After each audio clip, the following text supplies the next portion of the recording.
Bonjour à tous, nous sommes mercredi 15 juillet. Je vous retrouve pour cette nouvelle vidéo pour vous parler de la cigarette, avec un temps qui est un peu sombre, un petit peu normand, bien que je sois en Auvergne.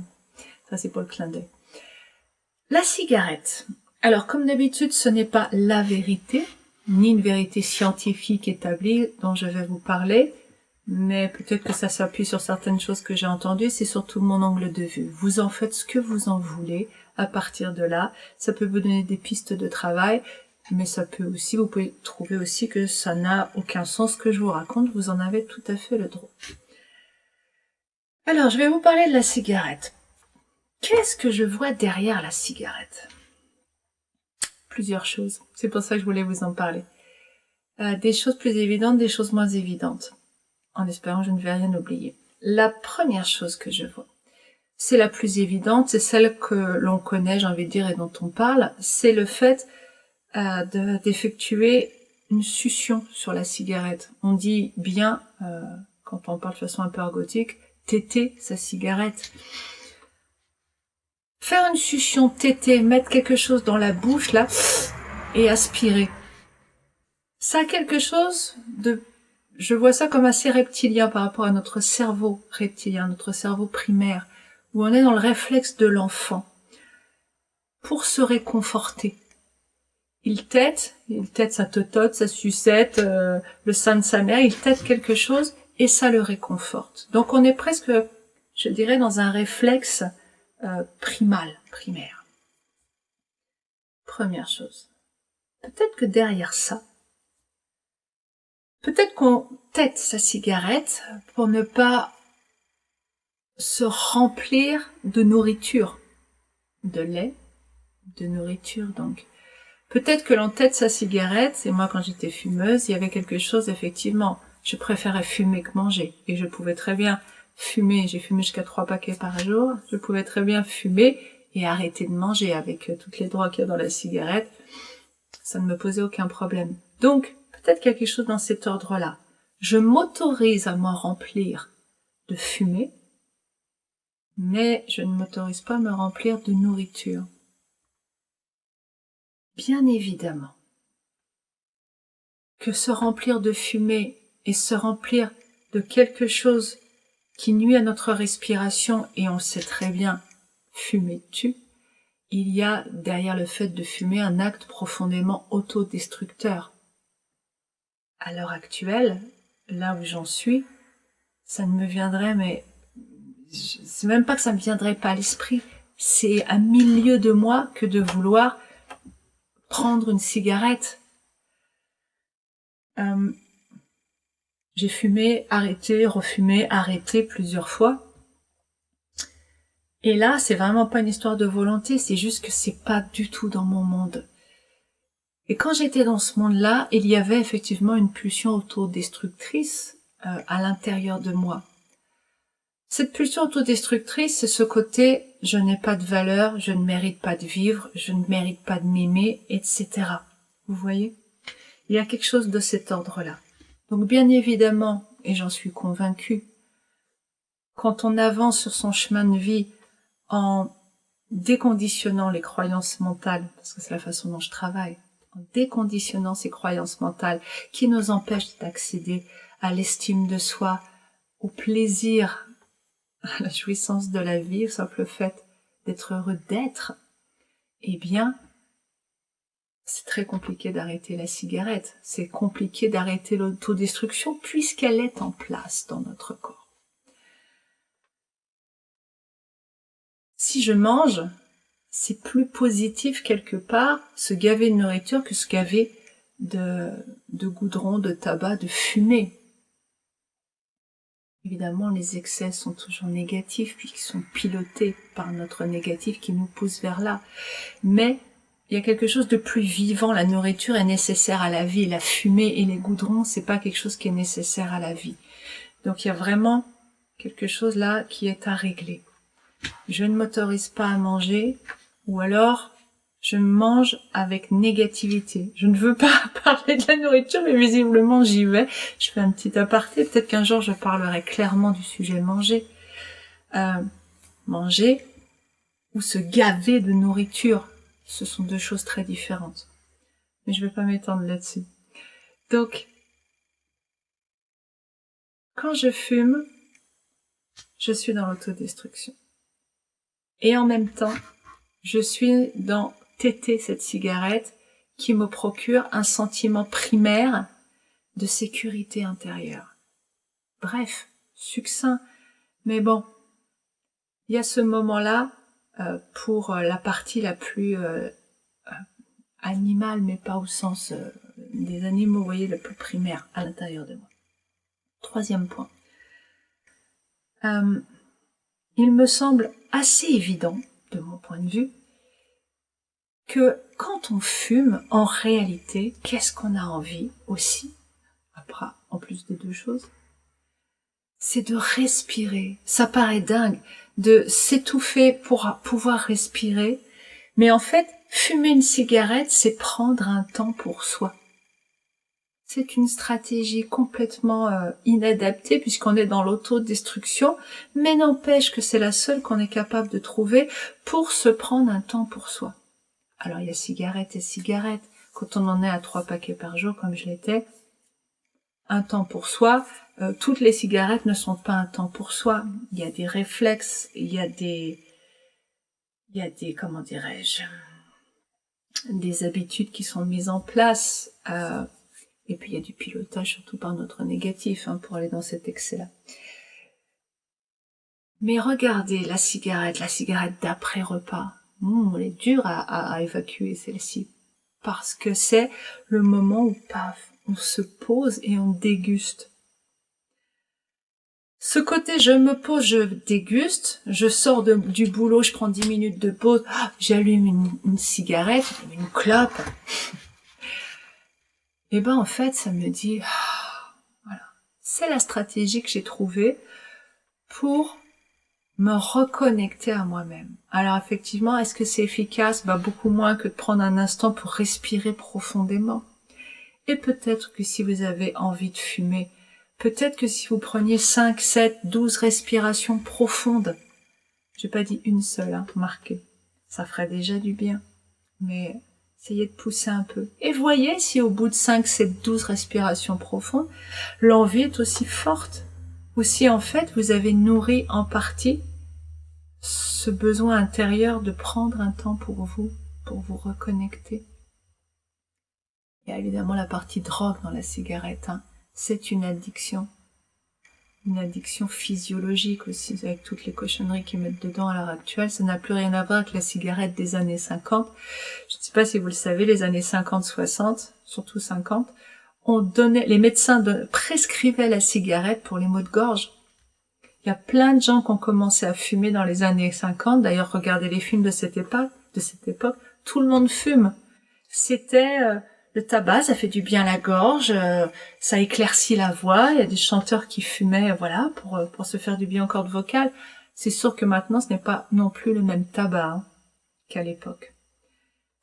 Mais bon,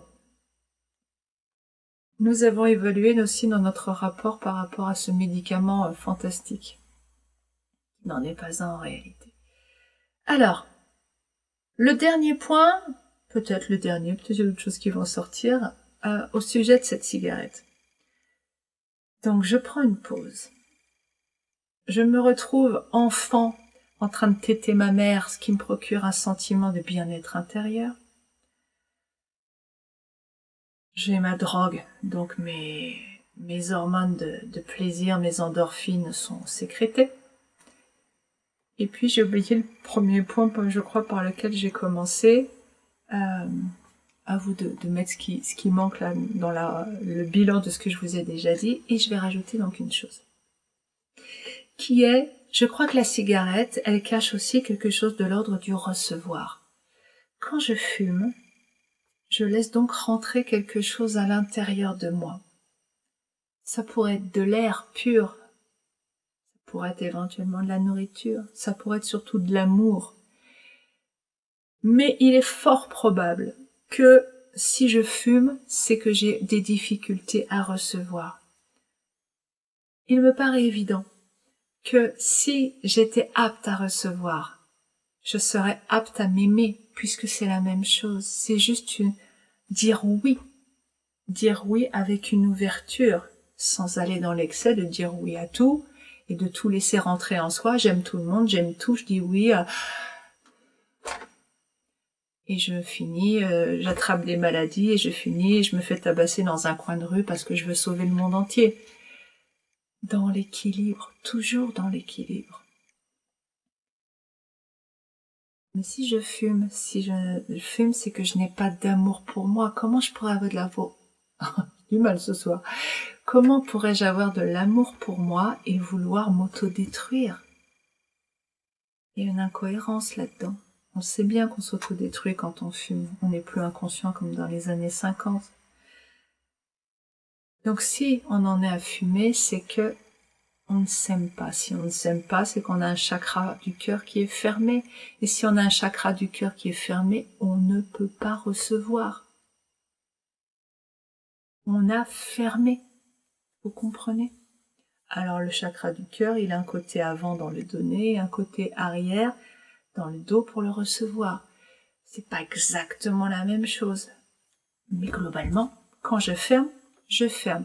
Et quand on juge qu'on n'a pas le droit de s'aimer, c'est qu'on a jugé avant qu'on n'avait pas la valeur. Donc on va pas se laisser recevoir comme si on était un être méritant. Ça, c'est notre conditionnement qui dit ça. Bien égale récompensé, mal égale puni. Donc, je m'empêche de recevoir parce qu'il y a une pensée en moi que je n'ai pas le droit. Je suis pas à la hauteur, etc.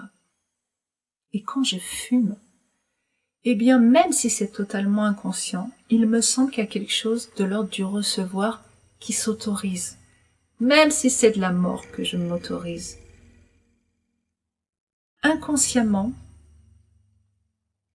il y a quelque chose qui rentre. Oui, ça me fait du mal, bien entendu, c'est en train de me tuer. Et en même temps, je reçois. Quand je reçois notre équation bien égale récompensée, regardons-la dans l'autre sens, une récompense c'est quelque chose que l'on reçoit. Si c'est bien, c'est égal, je reçois quelque chose. Donc là, dans le cas présent, je reçois quelque chose, donc c'est bien.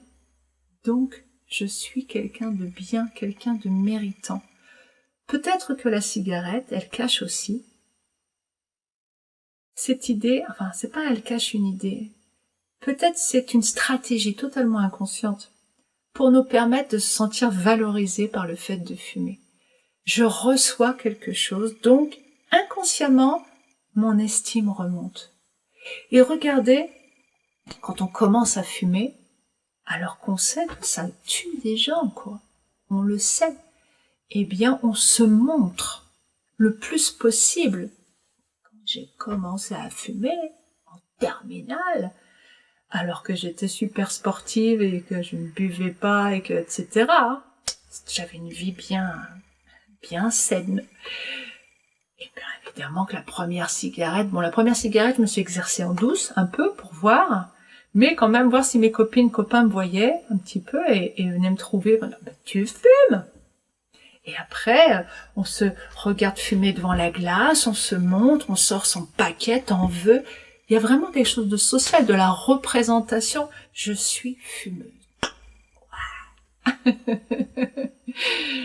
Je suis en train de m'autodétruire, mais j'ai un sentiment d'appartenance à un clan, de valorisation.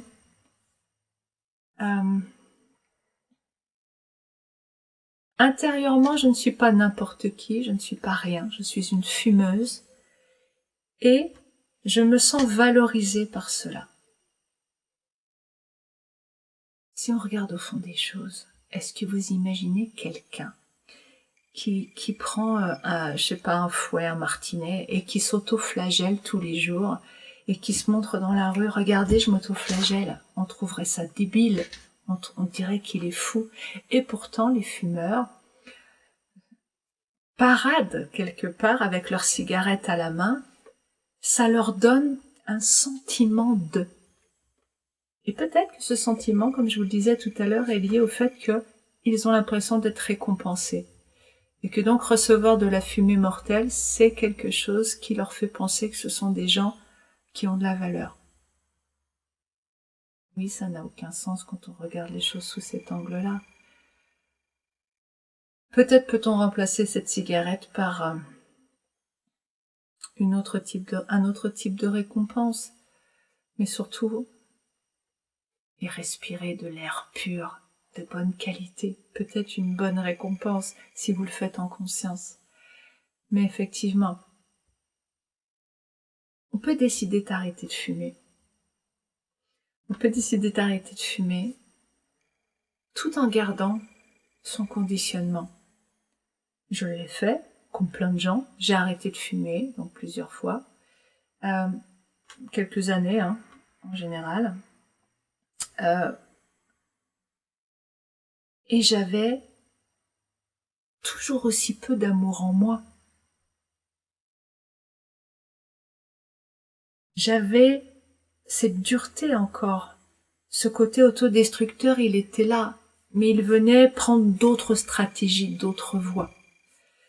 Donc, arrêter de fumer dans ces conditions, c'est toujours mieux que se tuer à petit feu, au plus ou moins petit feu. Mais il y a toujours cette autodestruction. Et quelque part, quelqu'un qui fume, c'est de l'autodestruction affichée. On le voit. Il en a peut-être et probablement conscience. Donc, c'est quand même... comment dire, c'est plutôt bénéfique, quelque part, avec un angle de vision toujours positif. C'est bénéfique parce qu'on peut voir que là, il y a un problème. Je fume, donc il y a un problème. Je suis en train de me tuer, donc il y a un problème. Et là, il y a un travail à faire en amont, bien sûr.